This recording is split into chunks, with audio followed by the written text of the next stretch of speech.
Hey everyone, my name is Audrey. I'm here with one of my awesome designers, Emma. She's here in the back. Say hey.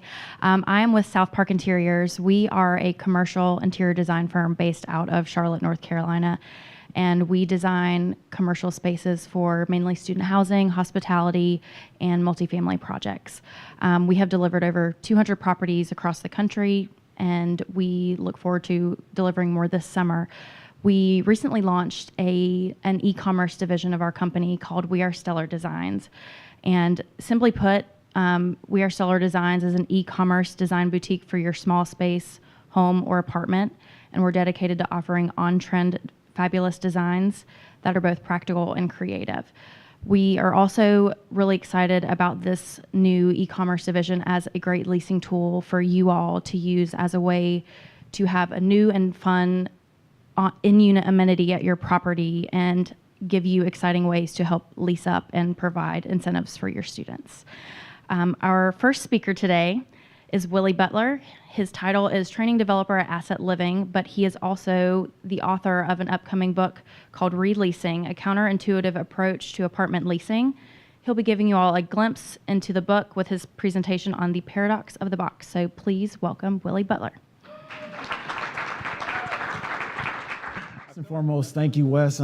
It's completely humbled and honored to have this opportunity to actually speak in front of you guys today. But honestly, I would be remiss if I didn't take the opportunity to say, let's clap it up for Student Housing Insight and everything that's going on here at this summit. Like, to be completely honest, beautiful summit, beautiful venue, beautiful people. Like this, I don't know, I'm completely honored. Like, thank you guys for the opportunity. But there was a quote that Mark Twain once said that it sticks with me. He said, the two most important moments in somebody's life is one, the moment that they're born, and two, the moment that they realize what for, right? And I still remember vividly both of these moments in my student housing career, like it was yesterday, right? It all started off when I was a sales manager out at the Grove Apartments in Cheney, Washington, right? And first and foremost, I don't know how I got a sales manager role in the first place. Like I literally didn't have a lick of sales experience whatsoever. Well, okay, let me take that back. I was a young hustler back in the day, right? Like I was a little kid. I used to run to the local Dollar General and I would go buy a bunch of boxes of candy for $1. Then I'll go about 2 blocks up the street and I would sell it at Trader Joe's for $5 a pop. So I got it for $1, sold it for $5, right? I was a young entrepreneur in the making, right? But then I started growing this out and it wasn't too cute anymore, right? Nobody wanted to give me money. But besides that, as far as like professional sales experience, I had nothing. So for me to be the sales manager, not only did I have to be an excellent salesperson, but I had to train a bunch of excellent salespeople. Like I was a fish out of water. I didn't know what I was doing, right? But I'm a very optimistic guy. I'm like, okay, I can do it. And what would be my regional supervisor, basically at that time, he said, Willie, now I understand that you're a very optimistic guy, and I understand that you're very ambitious, but I need you to realize that 7 other people before you have failed at this, right? 7 other people before you have tried and have not been able to get this property to 100%. So when I tell you this isn't gonna be a cakewalk, and I tell you that you're gonna have to come out and you're gonna have to work, I mean that, and I need somebody who's up for the challenge. I said, cool, challenge accepted, like let's do it, right? I was excited. Sure enough, I would soon realize that I was gonna eat those words, right? As soon as I got to the property, a couple weeks in, I found myself actually on countless underperformance calls, right? Underperformance leasing calls. And if any of you guys have never been on an underperformance call, essentially what it looks like is it's an opportunity for my area sales manager at the time to sit in front of pretty much all of the bigwigs of the company and rip me a new one, right? She would ask me, Willie, what are we gonna do to get out of the red? Willie, what are we gonna do to move the needle? Willie, what are we gonna do to increase this year's year over year? Like, what are we gonna do? And I'm like, wait, red, what? Stoplight? Like, I didn't know what the red was. What is the red? Like, I didn't know what it was to save my life. I was brand new to the industry. I didn't know anything. But I did know one thing. I was tired of being asked those questions. I was like, you know what? Next time she asks me, I'm going to have an answer for it. So what did? I started reading all the different sales books that I could find, right? And I started, diving into all the different content that the company would give me. And then I started calling all the other sales managers like, hey, man, how are you finding success in your market? Like, what can I do to be successful? And I constantly kept on trying. But I was pulling out all the stops, constantly fail, left and right.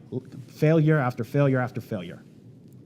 Then sure enough, there was one week where it seemed like a whole fleet of Campus Crest employees that came in. And when I say a fleet, to a new sales manager, it could have been 2, but it was like 3 or 4 at this time, right? I felt like I was completely uneasy, and they came down, and essentially they wanted to isolate the issue and figure out a way that they can solve it. So of course they came in and they looked at our setup, and essentially what had happened was, how my office was set up is, we had a bunch of different selfies up. Some from past employees, some from current employees. We call it our wall of fame of all of our leasing agents. They came in and completely stripped that down, demoralizing everything that was going on, right? Like, culture was completely drained out because, of course, it was the pictures that was the reason why we weren't signing leases, right?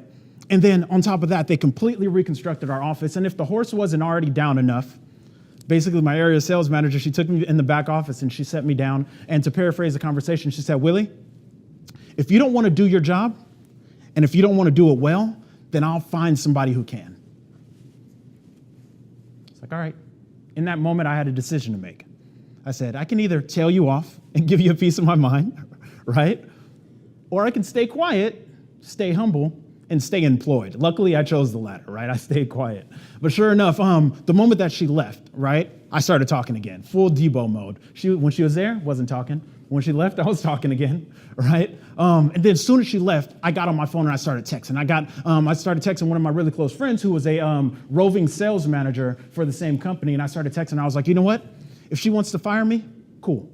She'll fire me. But if she does so, she's not going to do so knowing that I was just another one of the 7 who were sitting around counting the minutes and not making the minutes count. Like, if she's going to fire me, she's going to know that I wasn't out there just watching other people do stuff without making things happen, right? If she's going to fire me, she's going to know. Because I've done, at this point, I've pulled out all the stops. I've done everything and anything that you guys have told me how to do. So now I'm going to go out there and I'm going to do it my way, and I'm going to impose my will on just about anything and everything that I do, because that's who I am, and that's the legacy that I want to leave on this property. I hung up the phone, and then I went up to the bar because I was hot. I needed to cool off. The rest of that was history. I don't remember too much more of that night. But what I do remember is what happened next, the moment that I was birthed in the student housing. It's funny because I came back into the office and I had another chip on my shoulder. I walked with a different swagger to me, right? I was motivated. I was excited because I knew that I had to prove something to her, right? She didn't think that I could be successful. So I said, you know what? I'm going to do it so I could tell you, yeah, watch what happened, right? So I came into the office and I knew that I was going to go and I was going to do something epic. But I wasn't the only person that came into the office that day. Actually, another gentleman was walking down the hill and I seen him come in. I was like, okay, prospect time. Cool. It's time to get a lease. Then sure enough, he walks in and he points at me. He's like, hey, what's up? And I'm like, wait, me? Like, yeah, you remember me? I was at the bar last night. We talked. I was like, oh, yeah, what's up, buddy? Like, how's it going? Didn't know him from Adam. Like, I didn't know this guy to save my life. But he started talking. He was like, yeah, you told me to come down if I was ever interested in an apartment to come down and check out the property. So here I am. I need a place to live. So, I wanted to come check it out. I said, coincidence. I'm giving tours and I have places for you to live. So let's go ahead and let's talk about it.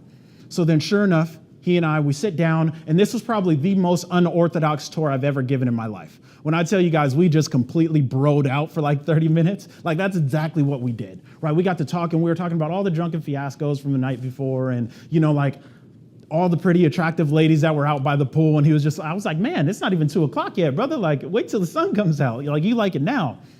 And we just completely just had a good time. We built rapport, we connected with one another, and it was just a really great time. And then all in that moment, sure enough, that would be the moment that I owe like pretty much all of my success to, because not only did he sign a lease right there, but that same recipe was a catalyst for what got us to 94% pre-lease that year, which was the first time that property had ever reached that high occupancy, and it happened in about a 5-month time. And then repeatedly after that, every year that I was at the property, we would hit 100% occupancy year after year, faster. And, it was just really exciting because now we knew what we were doing, we knew what we were capable of, and our team had a different perspective, right? And then, immediately after that success, I was fortunate enough to join the asset living new development department. And then joining this new development department, I was really excited because asset, we hold our new development department to a different standard, right? Like that's our pride and joy. So when it comes to the asset or the new development department, I knew that this was an opportunity for me to prove myself. But when I went out there and they sent me out to Allendale, Michigan. And when I went out to Allendale, essentially I was met with the disclaimer like, hey, this is going to be a bloodbath of a market. And sure it was. I got there and everybody was kind of questioning, like, what are we going to do? What are we going to, like, this new development is coming in town. Like, what are we going to do to make sure that we're full and we're above everybody else, right? Like, what are we going to do? And sure enough, at the end of the day, like, we were sitting around with our head above water. We were content. We were happy. Like, we did it. So much so, we pre-leased that property prematurely, and I was fortunate enough to go out to Chico, California in the same leasing year and fill up another new development. So 2 lease ups in 1 leasing year, and it coined me the lease up specialist of the year award for asset. And when I tell you guys, for me at this moment, I would soon realize that was like being Drake of student housing, right? Like I was excited. It was huge. And I was drizzy, all right? Everybody was like, Willie, oh my God, you did this, that, and the other. And it was funny because I went to what we call the Texas leasing training about 3 months later, and I was walking around, I was shaking everyone's hand. I was like, hey, my name is Willie, nice to meet you. Hey, my name is Willie, pleasure to meet you. Constantly introducing myself to everyone. And then lo and behold, there was this lady, I finally introduced myself to her, and I was like, hi, my name is Willie, pleasure to meet you. She's like, oh my God, wait, you're the Willie? And I was like, yeah, I'm a Willie. I mean, I don't know who the Willie is. He sounds like a pretty cool guy, but I'm a Willie. She was like, you're the one that filled up 2 lease ups in 1 year, right? I was like, yeah, that's me. She was like, oh my God, how were you able to find so much success in such a short time? Like, how were you able to go into a market, complete bloodbath of a market, and completely out-lease everybody else? Like, how were you able to go into a market and, not trained when it comes to student housing at all, and still find yourself at 100% pre-lease? Like, how were you able to find so much success? And in that moment, I realized what it was for.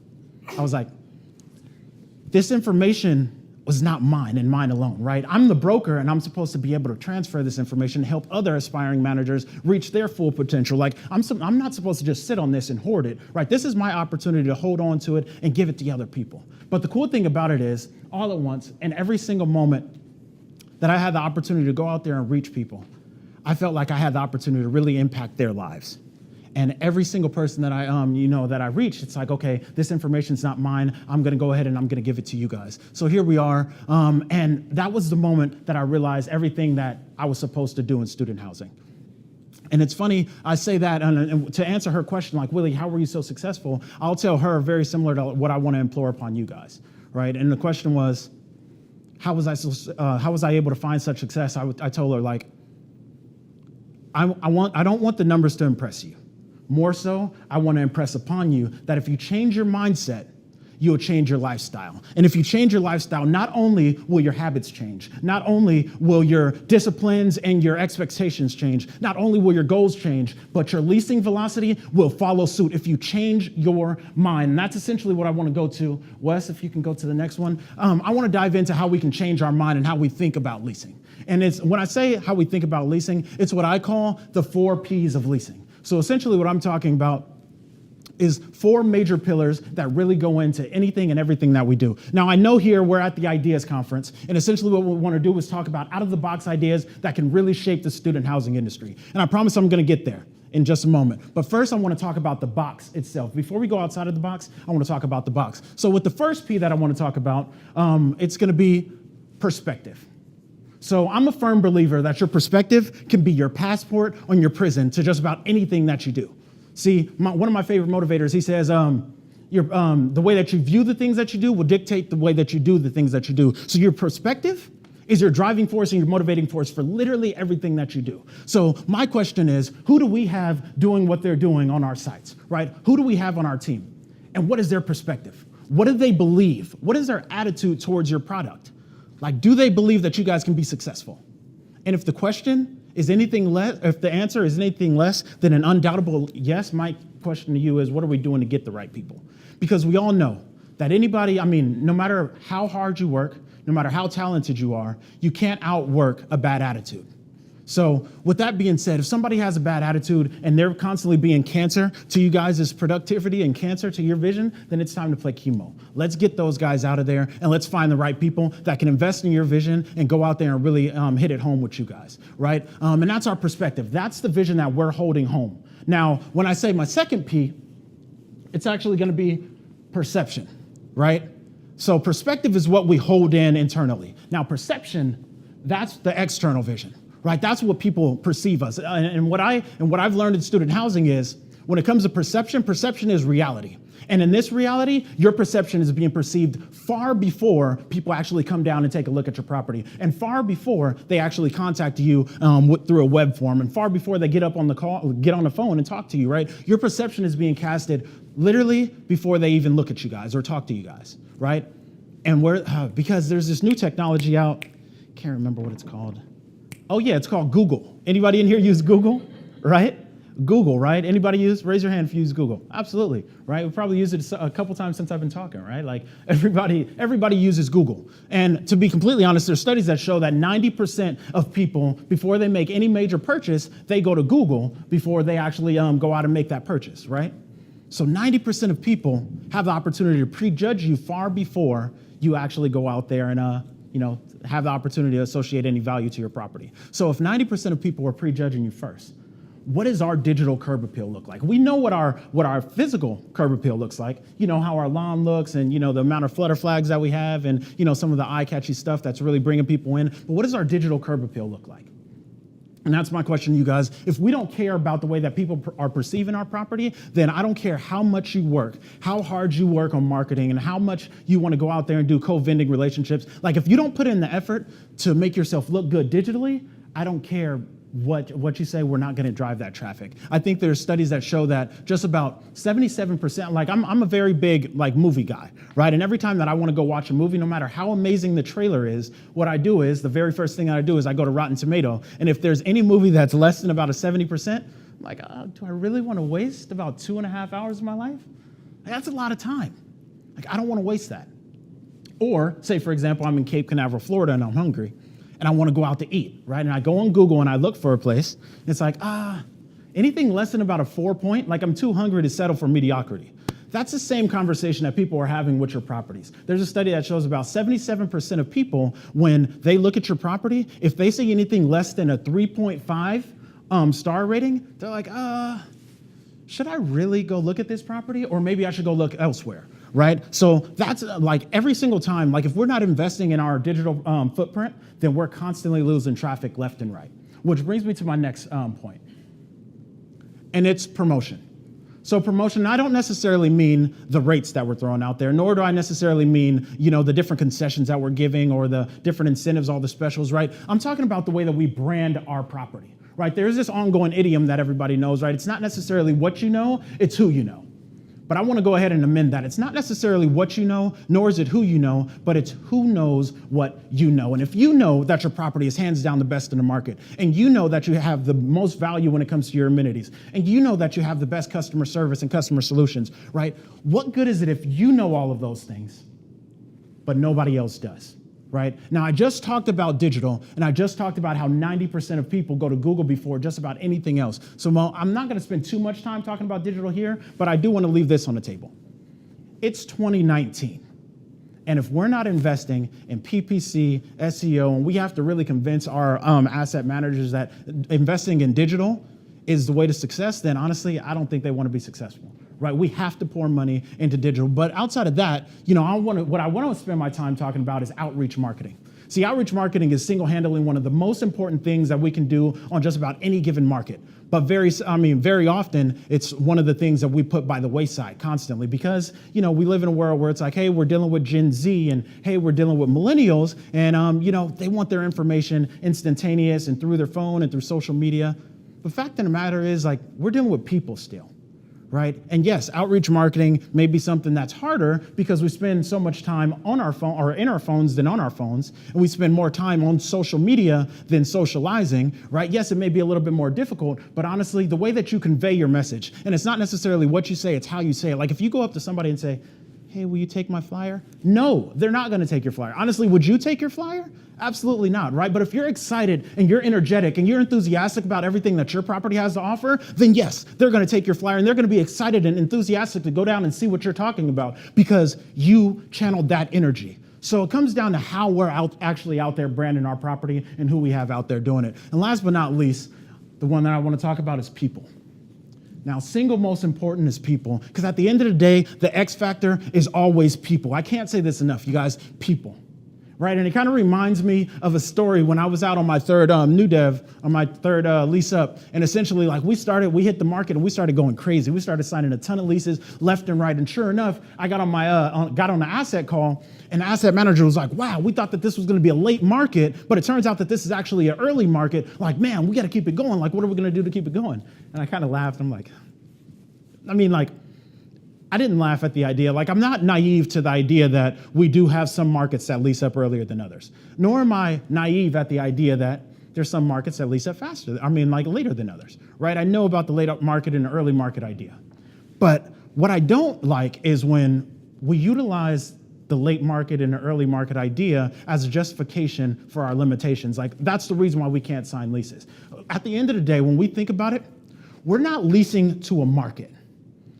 We're leasing to one student, one application, one lease agreement, one guarantor at a time. Like, we're dealing with people. And the moment that we start recognizing that we are talking to people and not a market, like it's no longer about the lease, it's more about Denise, right? When we start talking to people, right, like we are dealing with people at the end of the day. And if you say the right things and you figure out what their why is and you figure out what's motivating people as human beings and you recognize their humanity, like that's when you start to be dangerous in your leasing markets because you're attached to a different purpose and you're attached to a different mission. And you know that in everything that you do and anything that you do, your words, your moves, every move that you make can impact somebody else's life. Like we're dealing with people, you guys. So at the end of the day, I know we wanted to explore different out-of-the-box ideas. And I promised you guys I was going to give you one. But before I did that, I wanted to focus on the box because I'm a firm believer that if we focus on the box and etch it in all the way through, like not just a corner of the people portion or a corner of the outreach marketing, like if we